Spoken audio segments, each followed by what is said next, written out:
Hermanos, hoy de una manera providencial vamos a tratar acerca de la política, porque el capítulo 11 de Daniel, que invito a que usted ubique en su Biblia, habla de la política. El diccionario define la política como el arte, doctrina u opinión referente al gobierno de los estados. Note que esa es la definición idealista, pero cuando uno escucha la palabra política, más bien eso le hace recordar que el poder corrompe y el poder absoluto corrompe absolutamente. No es muy popular la idea de la política entre nosotros. Pero hermanos, más que defender o atacar la política, la invitación en la lectura de este capítulo es mirar con los ojos de Dios lo que es el poder político a nivel terrenal, a nivel humano. ¿Cómo Dios ve la política y a los políticos? Pues va a resultar sorprendente el diagnóstico divino. El capítulo 10 de Daniel nos había hablado de Dios preparando el corazón de Daniel. Daniel había recibido la fantástica revelación de las 70 semanas, pero luego está angustiado por las noticias y se pone en ayuno y oración. El Señor le revela su gloria y le dice prácticamente: hey Daniel, yo sigo como soberano y también soy el guerrero divino que sigue luchando a favor de tu pueblo. Pues eso debe haber hecho que Daniel recobre pues la confianza y fortaleza en el Señor. Pero ahora Dios le mostrará a Daniel cómo es que operan los imperios terrenales por medio de guerras, de conflictos, para tener el dominio, para tener la supremacía, para tener la aparente soberanía, con el propósito de oponerse al reino de nuestro Señor. Pero hay una lección que quisiera también resaltar en este pasaje. Es cierto, vamos quizás a perdernos con algunos datos históricos, porque la profecía es tan precisa, pero le invito a usted para que se deleite, disfrute el hecho de saber que esas profecías detalladas en el capítulo 11 se cumplen con exactitud, lo cual nos indica que la palabra de Dios es precisa, infalible, y eso debe fortalecer nuestra confianza en el Dios soberano, pero también en su palabra, que es exacta e infalible. Como Daniel lo dijo en el capítulo 2, porque suyos son el poder y la sabiduría. Y además dice que Dios muda los tiempos y las edades, Él pone reyes y quita reyes, Él da sabiduría a los sabios y la ciencia a los entendidos. Pues vamos a ver justamente esa precisión histórica de la profecía de Daniel. Ahora les invito a acompañarme, voy a presentar unas diapositivas para que podamos nosotros ubicarnos. Primero, el profeta Daniel recibe esta visión acerca de el futuro inmediato, el futuro cercano, que se va a cumplir históricamente y tenemos registro preciso sobre eso. Hay gente que no quiere creer en la Biblia, son escépticos y especialmente no quieren aceptar que el libro de Daniel es preciso y detallado. Sin embargo, podemos recordar algunas evidencias que nos hacen reforzar de que Daniel escribió prácticamente casi 600 años antes del nacimiento de Cristo, y todo lo que escribió Daniel es exacto. En primer lugar, Cristo mismo en Mateo 24:15 reconoció que las profecías que están escritas en este libro las pronunció y las registró Daniel. ¿Qué mejor evidencia que Cristo mismo lo diga? Pero además de ello, hace poco se descubrieron en el siglo XX unos manuscritos llamados los rollos del Mar Muerto, y ahí se encontraron fragmentos de Daniel, lo que indica que el libro de Daniel es muy antiguo. Pero además de eso, Daniel contiene palabras persas. Los judíos reconocieron este libro como palabra de Dios. ¿Usted cree que los judíos van a reconocer como palabra de Dios a un autor que usó el nombre de Daniel pero era falso? Definitivamente no. Además, el idioma que usa Daniel, el arameo y el hebreo, coinciden con el uso que se tenía de esos idiomas en el siglo VI, donde vivió Daniel. Pero además, el profeta Ezequiel, que todo el mundo reconoce que vivió en el siglo VI, también menciona al propio Daniel en el libro de Ezequiel capítulo 14, versículo 20 y el capítulo 28, versículo 3. Pero también nadie se explica, ni los mismos escépticos, que Daniel haya hablado incluso del Imperio Romano, que definitivamente era desconocido como imperio en el año 165, como algunos piensan que se escribió en esa época Daniel. Pero lo más sorprendente de todo es cómo Daniel pudo haber conocido que el mismo Señor Jesucristo moriría. Hermanos, en realidad sí hay evidencia para demostrar la veracidad de Daniel, sino que algunos de antemano sencillamente rechazan la evidencia. No es por falta de evidencia, sino por no querer aceptar la palabra de Dios. Pero vamos a ver ahora justamente y gocémonos de estos detalles. Primero vienen las predicciones acerca del futuro cercano, cumplido históricamente. Estas predicciones en este capítulo se pueden dividir en dos partes. En primer lugar, se nos habla acerca de el imperio persa hasta Antíoco IV. Antíoco IV Epífanes es hasta donde está apuntando la profecía, que en realidad viene a ser un tipo del anticristo. Pero también la segunda parte nos habla del reinado de este tristemente célebre Antíoco IV. Estas predicciones nos van a contar justamente lo que acabamos de decir, la política, ¿no? Cómo se originó todo lo que vamos a ver en este capítulo. Los orígenes del conflicto entre los Ptolomeos y los Eleusidas. En su Biblia va a decir el rey del norte, el rey del sur. Los reyes del sur eran los Ptolomeos, Egipto, y los reyes del norte, los Eleusidas. Es decir, el gobierno donde ahora es Siria, Irak, Irán. Pues bien, dice el texto bíblico, comenzamos, el versículo 2 dice, y ahora yo te mostraré la verdad. Interesante lo que dice aquí la palabra de Dios. Yo te mostraré la verdad. He puesto entre corchetes los nombres que no son desconocidos para que podamos ver la precisión histórica. Yo te mostraré la verdad. He aquí que aún habrá 3 reyes en Persia. Se refiere a Cambises II, Gaumata y Darío I.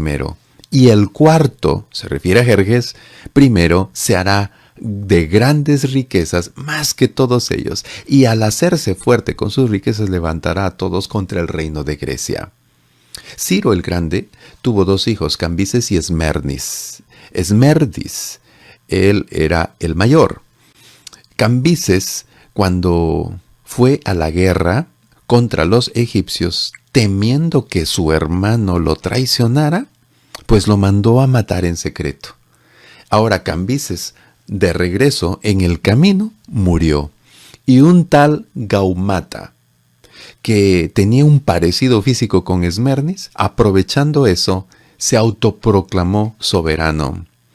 Ahora, Darío I asesinó a Gaumata porque dijo, es un usurpador, y tomó el gobierno. Cuando murió Darío, asumió el cuarto rey, Jerjes I. Mire la exactitud de la profecía bíblica. Jerjes I es conocido en el libro de Esther como Asuero.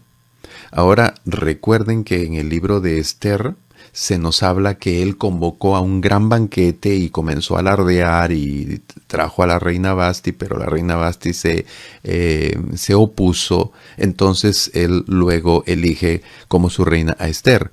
Pues ese banquete era para convocar a todos los nobles y oficiales y entrar en batalla y en guerra contra Grecia. Pues él lanzó una batalla contra Grecia, como dice aquí la profecía. Dice, y se harás fuerte en sus riquezas y se levantará con otros y con todos, dice, contra Grecia, contra el reino de Grecia. Herodoto, un historiador griego dice que Jerjes I fue a pelear contra los griegos con 200.000 hombres y 700 barcos de guerra. Pero Jerjes fue derrotado en la batalla de Salamina. Su armada y su flota fue destruida totalmente y finalmente en la batalla de Platea. Ahora bien, el versículo 3 dice la palabra de Dios. Esto que ven ahí en la imagen es el reino de Jerjes. Jerjes tuvo que regresar frustrado de no conquistar Grecia y contentarse con ese territorio multicolor que ustedes ven. Vaya, pero luego se levantó, dice la Escritura, un rey valiente. El versículo 3, este es Alejandro Magno, el cual dominará con gran poder y hará su voluntad. Este rey es descrito precisamente con exactitud aquí en la Biblia. Alejandro Magno, él tenía 20 años cuando comenzó a reinar y a los 22 años inició su venganza contra los persas. Y en 11 años conquistó no solo el imperio persa como se puede ver en el mapa, sino que además se hizo dueño de todo el mundo conocido. Literalmente tuvo poder para hacer todo lo que quería. Pero, siempre hay un pero, como dice el versículo 4, pero cuando se haya levantado, su reino será quebrado o quebrantado y repartido hacia los 4 vientos del cielo, no a sus descendientes, ni según el dominio con que él dominó, porque su reino será arrancado y será para otros fuera de ellos. Pues cuando cumplió 33 años, algunos dicen 32 y medio, pues Alejandro enfermó gravemente y murió en Babilonia. Algunos sospechan que fue envenenado, otros piensan que tuvo un problema con el páncreas y otros piensan que murió de Guillain-Barré. Pero murió y ahora literalmente dice que su reino no fue dado a sus descendientes. Su reino fue distribuido entre sus 4 generales. Ahí están sus 4 generales, tal como dice ahí, los 4 vientos del cielo, sus 4 generales. Lisímaco, Casandro, Seleuco y Ptolomeo. Estos son los 4 generales que se repartieron el reino, el imperio de Alejandro. ¿Por qué no se le dio a su familia o a sus descendientes? ¿Qué es lo que pasó? Bueno, lamentablemente, Alejandro sí tenía familia, Alejandro sí tenía descendencia. Lo que pasa es que tenía un hermano que era un enfermo mental y tenía un hijo que se dudaba que sea su hijo. Pensaron que no era su hijo biológico. Y una concubina de Alejandro estaba embarazada y su hijo nació varios meses después. Bueno, se tejen historias de controversias, conspiraciones, asesinatos. Se dice que la mamá de Alejandro mató a su hijo mayor, a la concubina, al bebé y al otro hijo o el hermano de Alejandro.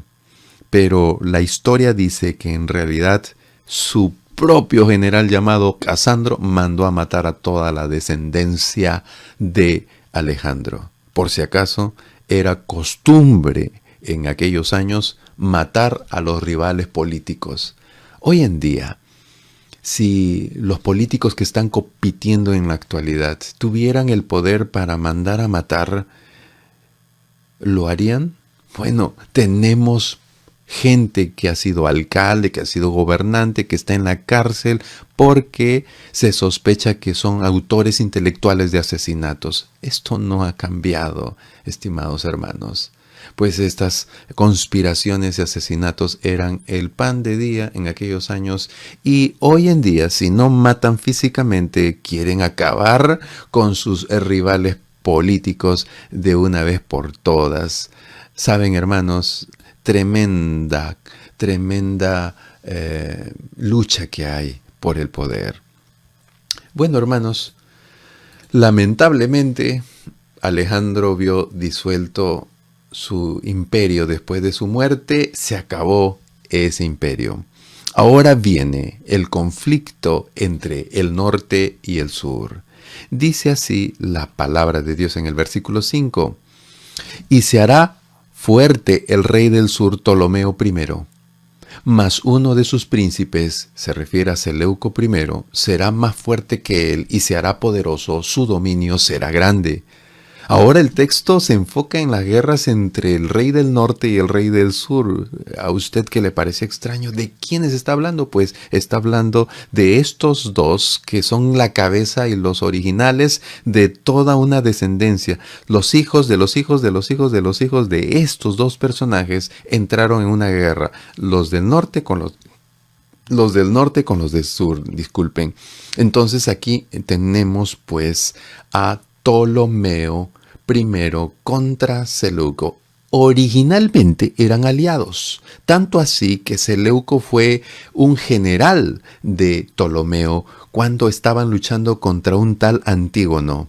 Es por eso que dice que era uno de sus príncipes. Pero luego cuando derrotaron a ese fulano llamado Antígono, pues Seleuco I heredó un tremendo territorio que lo vemos aquí, lo que está allí de un color gris, dice Seleucos, pues eso es lo que heredó o ganó Seleuco con la derrota de Antígono, algo que no le gustó a Ptolomeo y despertó la envidia de Ptolomeo.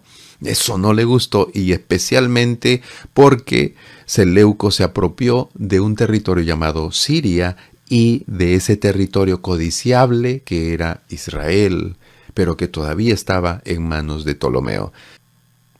El versículo 6 dice, al cabo de años harán alianza y la hija Berenice del rey del sur, Ptolomeo II, vendrá al rey del norte, Antíoco II, para hacer la paz, pero ella no podrá retener la fuerza de su brazo, ni permanecerá él ni su brazo, porque será entregada ella y los que la habían traído, asimismo su hijo y los que estaban de parte de ella en aquel tiempo.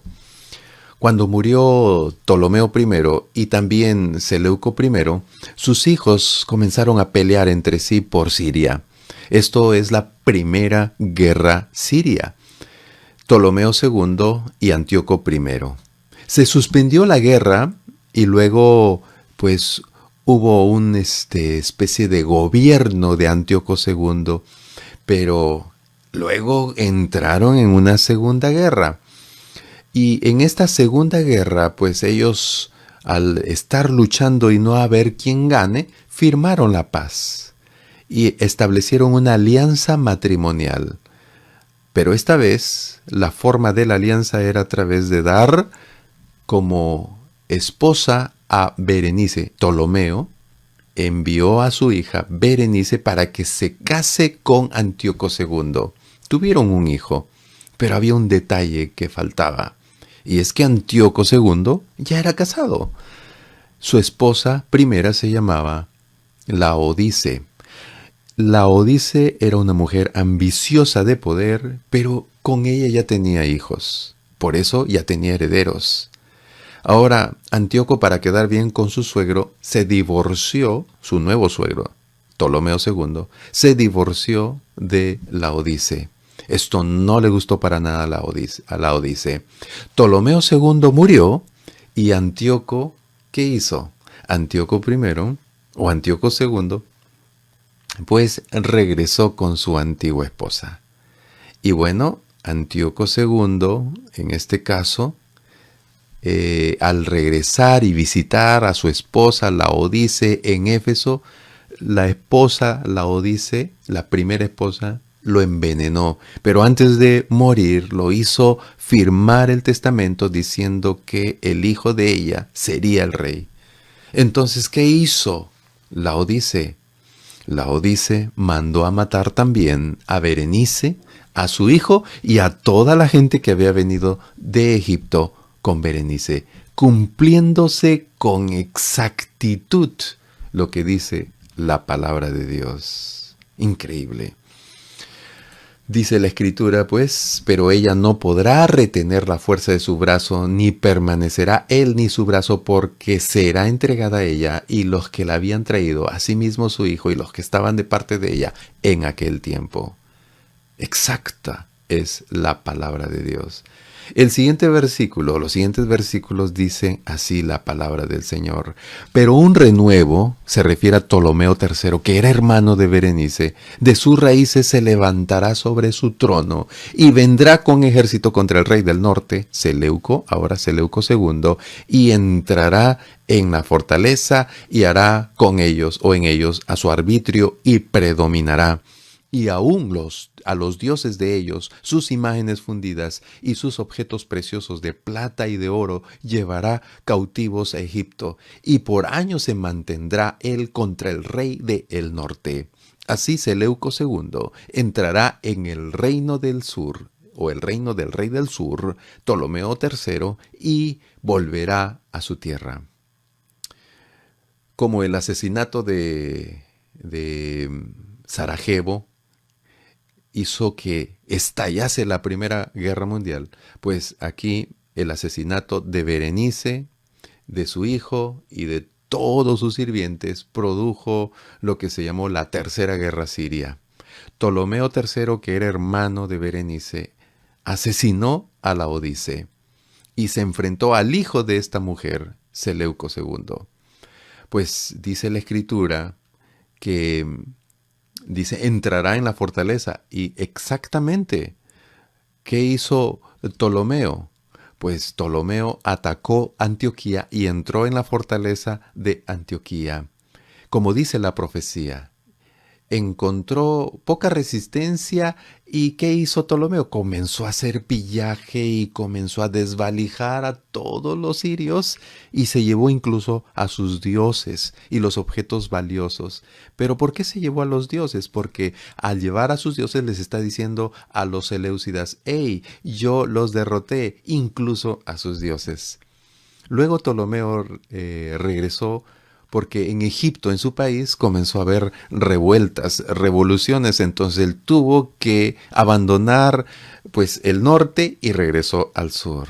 Esto fue aprovechado por Seleuco, el rey del norte, y este Seleuco, el rey del norte, como dice aquí la palabra de Dios, nuevamente va hacia el reino del sur para atacarlo, pero luego fracasa y regresa a su tierra tal como dice la profecía.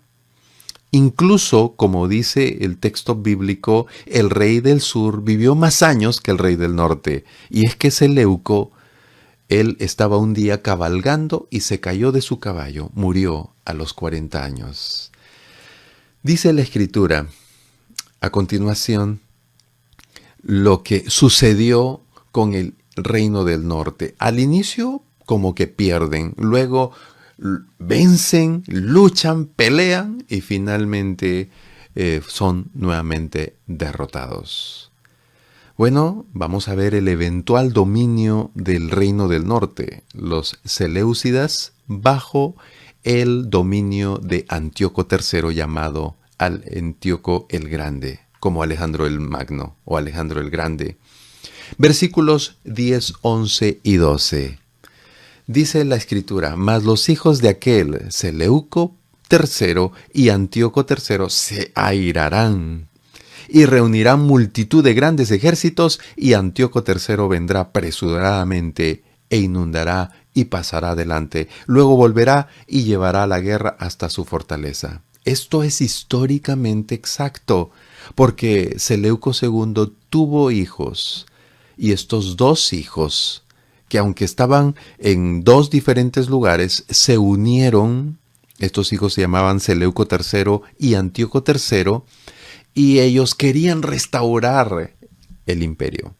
Estos dos hijos, pues, partieron juntos y enfrentaron, pues, al rey del sur.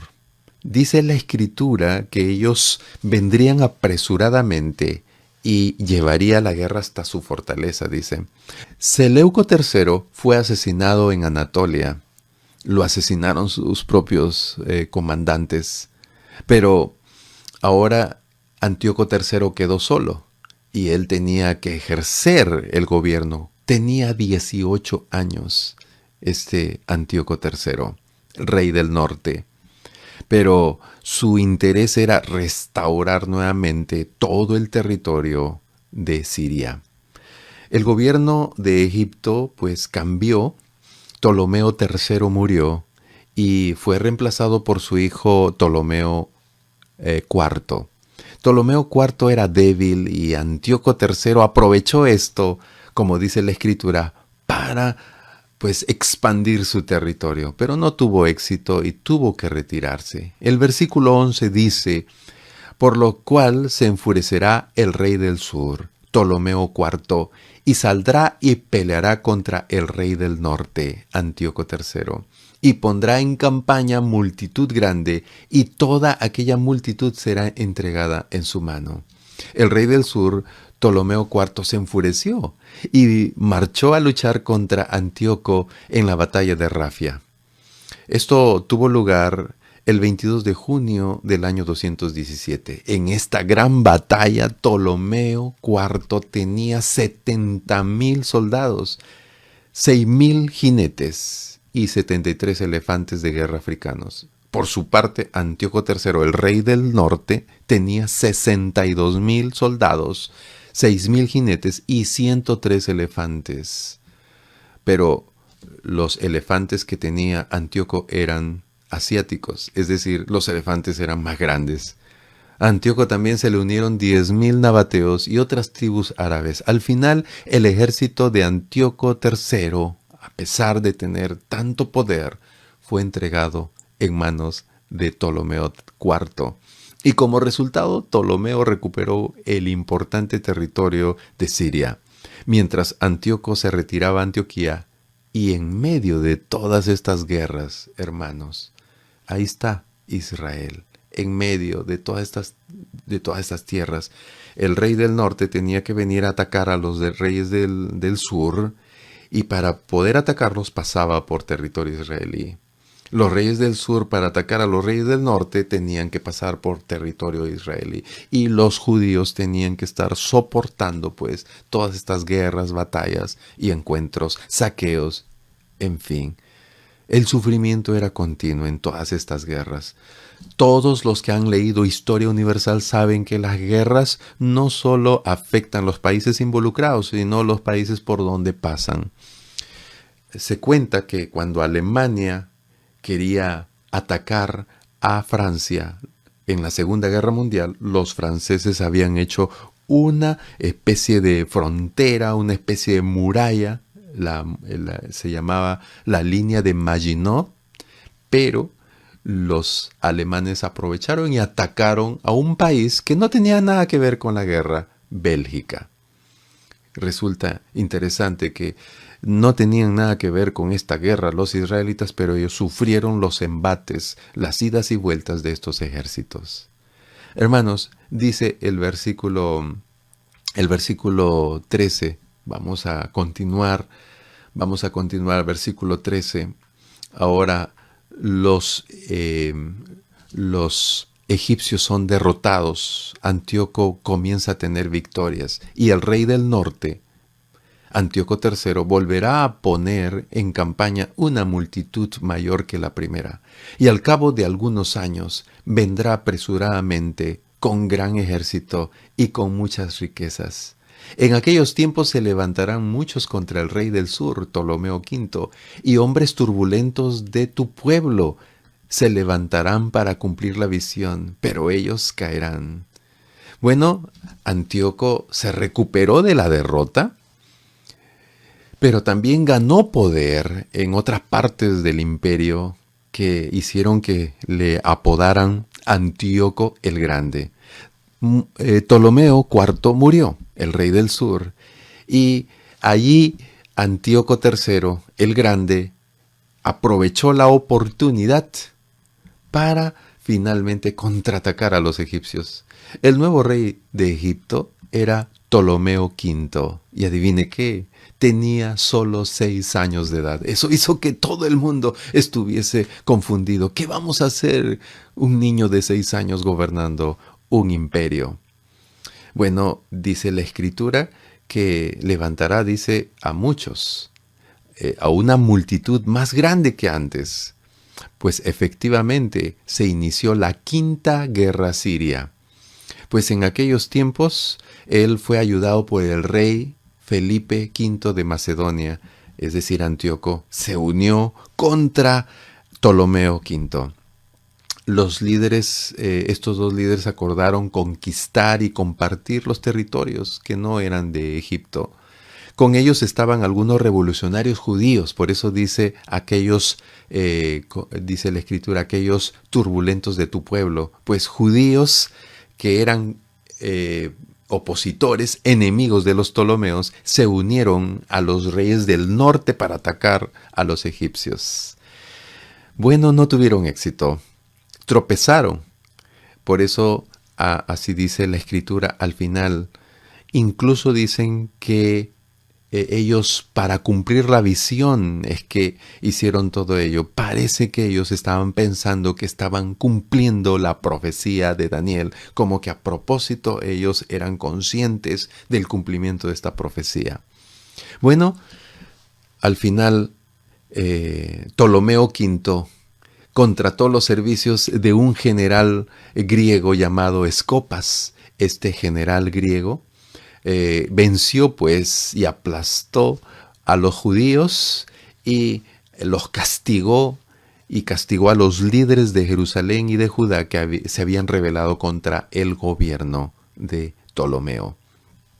Sin embargo, el levantamiento de Antíoco contra Egipto estaba en marcha y él iba a tener éxito. Primero conquistó Damasco, luego procedió a ocupar gran parte del territorio de Judá.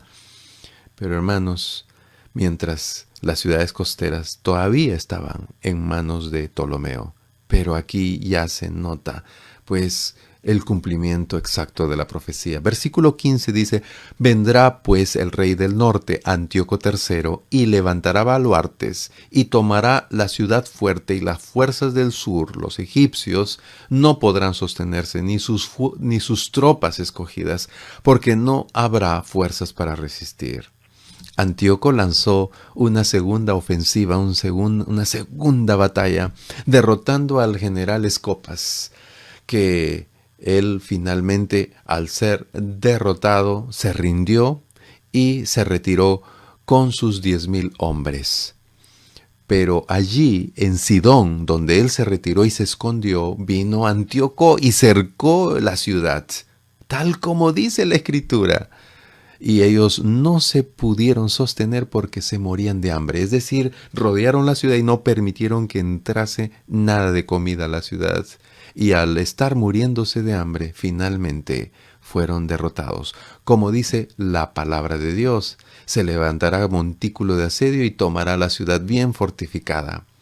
Bueno, el hambre les obligó a rendirse y la ciudad importante de Sidón cayó en manos de las fuerzas de Antíoco. No pudieron resistir a Antíoco y esto hizo que ellos tuvieran el control allí. Versículo 16. Y el que vendrá, es decir, Antíoco III, contra él hará su voluntad, y no habrá quien le pueda enfrentar, y estará en la tierra gloriosa, Judá, la cual será consumida en su poder.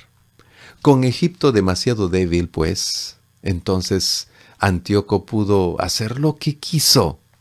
Nadie podía resistirle, apreciados hermanos. En lugar de atacar directamente, Antíoco se ocupó extendiendo su territorio. Era tan soberbio que comenzó a hacer crecer su territorio. Y entre ellos, pues se anexó la tierra hermosa de Judá, o como dice aquí, la tierra gloriosa, la cual será consumida en su poder, es decir, que estaba bajo su dominio absoluto. Y él prácticamente cogió la tierra de Israel, la tierra de Judá, como su trofeo, algo que anhelaban siempre los del reino del norte. Bueno, finalmente nosotros vamos a leer estos versículos. Dice así la palabra de Dios, versículo 17. refiriéndose a Antíoco III, afirmará luego su rostro para venir con el poder de todo su reino y hará con Ptolomeo V, convenios y le dará una hija. Se refiere a Cleopatra I, no la Cleopatra que usted sabe de las películas, de mujeres para destruirle, pero no permanecerá ni tendrá éxito. Note este tipo de controversias, de planes, de conspiraciones que no les importa incluso meter a sus propias hijas. En teoría, Antíoco podía haber intentado un asalto a Egipto, aunque no lo hizo. En cambio, Antíoco comenzó a usar este tiempo en lugar de atacar Egipto para hacer más grande su reino. Pero en este momento, cuando comienza a conquistar varios territorios, los de Roma se molestaron, se enojaron contra Antíoco y presionaron a Antíoco a hacer la paz con Ptolomeo. No les gustó a los romanos que Antíoco comience a acercarse a las tierras que ellos venían conquistando. Entonces le obligaron a hacer la paz con Ptolomeo. Bueno, ya Ptolomeo V, ya habían pasado 10 años, ya tenía 16 años. No se le ocurrió mejor idea a Antíoco III que entregar a su hija Cleopatra I, como esposa. Saben, tenía 10 añitos, era una niña. Se la entregó, pero él no tenía escrúpulos, entrega a su hijita para que se case con Ptolomeo V. Pero el plan era que su hija sea como una espía y traicione a Ptolomeo. Quería destruirlo, pero no le dio resultado. Aparentemente no tuvo éxito. Como dice un predicador y un escritor, parece que la niña, cuando creció, se enamoró verdaderamente de Ptolomeo V y finalmente, pues el amor pudo más que la traición. El versículo 18 dice: Antíoco III volverá después su rostro a las costas y tomará muchas. Mas un príncipe, se refiere a Lucio Cornelio Escipión, pues hará cesar su afrenta y aún hará volver sobre él su oprobio. La carrera de Antíoco el Grande o Antíoco III tuvo un final bastante triste. Después de la alianza matrimonial, que fracasó cuando dio a su hija Cleopatra I, pues Antíoco dirigió su atención a las regiones del norte, lo que ahora es Turquía, donde capturó muchas ciudades, muchas regiones. Eso le hizo que nuevamente estuviera en conflicto con Roma. Entonces, ¿qué hicieron los romanos? Pues lo vencieron en 2 oportunidades, pero la definitiva y segunda oportunidad fue con este general romano, Lucio Cornelio Escipión, quien lo aplastó a Antíoco III. Lo expulsó de Asia Menor y entregó todos esos territorios ahora en manos de los romanos. Este comandante pues hizo que la afrenta de Antíoco y su oprobio, es decir, los insultos que había hecho Antíoco, se fueran con él. Como se dice, le devolvió mal por mal. Antíoco se vio obligado a pagar los impuestos y a estar devolviendo dinero a los romanos. Los romanos, como habían ganado la guerra, le dijeron: Antíoco, tienes que pagarnos todo lo que hemos gastado en la guerra. Entonces, he allí pues que Antíoco se vio en problemas. Es lo que dice los siguientes versículos. Miren lo que dice el versículo 19 y 20. Luego Antíoco III volverá su rostro a las fortalezas de su tierra, mas tropezará y caerá y no será hallado.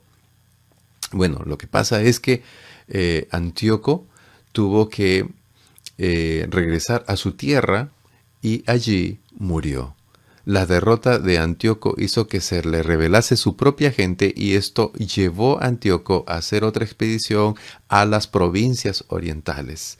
Allí él comenzó a luchar contra las fortalezas de su propia tierra porque se le había rebelado su propia gente. Pues llegó a un lugar que se llama Elimais. Pues en este lugar Antíoco y sus soldados fueron asesinados por los habitantes de la ciudad, porque Antíoco comenzó a saquear su templo y los habitantes los rodearon y los mataron. Pero él estaba saqueando el templo porque dice: esa es la plata que le debo a los romanos. Ahora reinó en el lugar de Antíoco Seleuco. Seleuco IV, él es de quien habla el versículo 20. Dice que se levantará después de Antíoco III y enviará un recaudador de tributos para mantener el esplendor real. Así dice la palabra de Dios, la gloria del reino.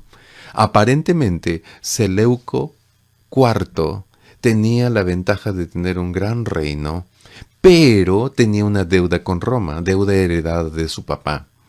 Pues él envió a un cobrador de impuestos, un cobrador de tributos, llamado Heliodoro. Pero dice la Escritura que será quebrantado Seleuco, aunque no en ira ni en batalla, pues efectivamente fue traicionado por su propio cobrador de impuestos, Heliodoro. Lo que pasa es que Seleuco IV, con la excusa de que debía plata, dinero a Roma, comenzó a cobrar, pero mucho de ese dinero lo usó para enriquecerse él mismo. Pues Heliodoro lo traicionó, pero Heliodoro no pudo gobernar porque fue vencido por Antíoco Epífanes el IV, el personaje más siniestro del cual hablaremos la próxima semana.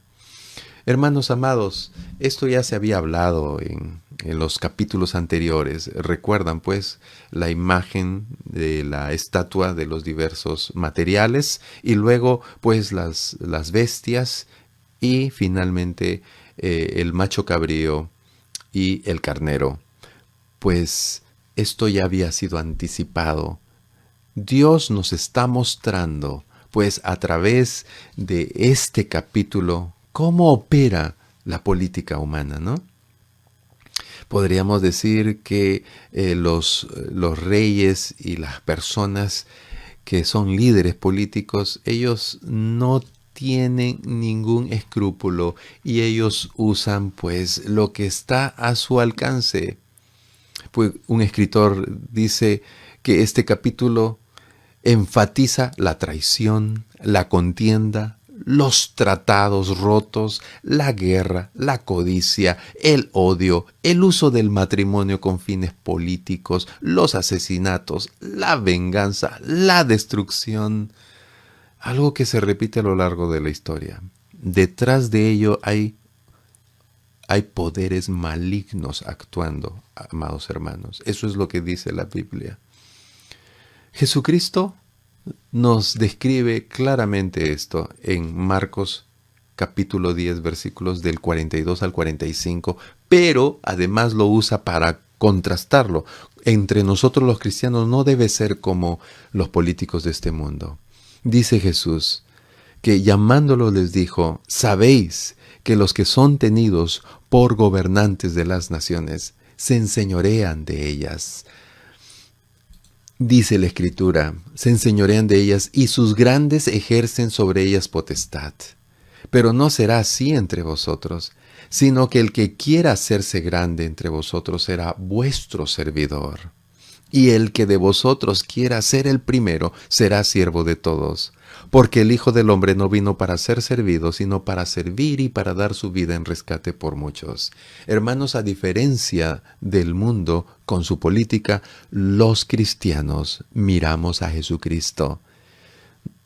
Es totalmente contrario, inverso a la forma como se maneja la política. Hermanos, con esto quiere decir que no debemos vivir centrados en nosotros mismos.